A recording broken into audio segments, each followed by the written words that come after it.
They are driven by innovation, entrepreneurship, and amazing vision. So it's a group of visionary people coming together and being disruptive.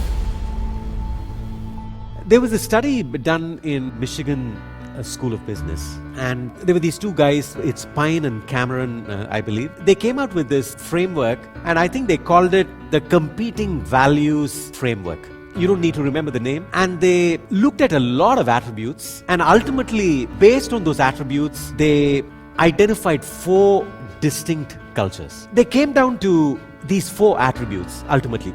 They looked at whether you are internally focused and aligned. That's one kind of attribute, if you're looking at 4 quadrants. And the opposite of this internal alignment and internal focus, the opposite of that is externally focused and externally differentiated. So there are organizations internally integrated and focused and externally differentiated and focused. And then companies which seek stability and control, and then companies that are open and there's a lot of flexibility and discretion. So based on these 4 attributes, it's actually 2 attributes, but they are opposites of each other. They created 4 cultural archetypes, if you may, for businesses. This also works for other institutions. One is what they called a clan culture. Clan is a tribe. A tribe is a team, in other words. So clan culture means a team-driven culture. Now, it's internally focused, and there is a lot of freedom here, where everything is driven by team dynamics. It's a connection, it's a communication, great teams, there is openness. And the style of leadership here is a mentorship style of leadership, a facilitation style of leadership. So that's the clan kind of culture.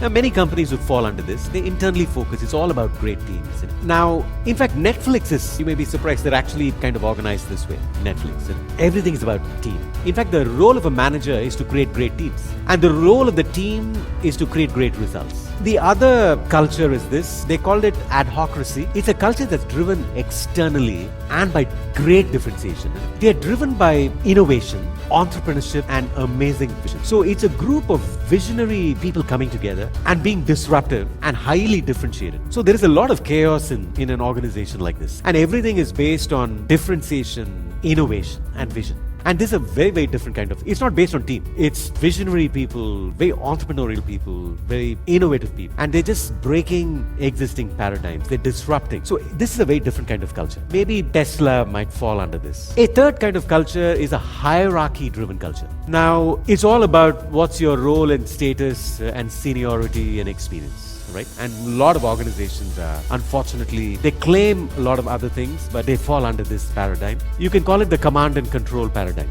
It's the original army kind of industrial paradigm. Right? You got to understand that the industrial revolution, when companies became more and more organized, they were organized in a very command and control kind of system. And the army is also very much built around the system. The government is built around the system. It's very, very frustrating if you're very, very smart, because you'll get stifled in a culture like this. But this is a culture that works, it delivers, it's very efficient. And this is hierarchy focused, efficiency focused. But they're also very internal focused because it's hierarchy driven, right? And they're also stability seeking. The fourth kind of archetype would be market driven culture. Now, market driven culture is how do I outsmart and outcompete the other players, my competitors. Now, this is driven by roles, very clear goals. How do you get smarter than other players in the market? So these are the 4 kinds of cultures that most companies, businesses, institutions are likely to fall under.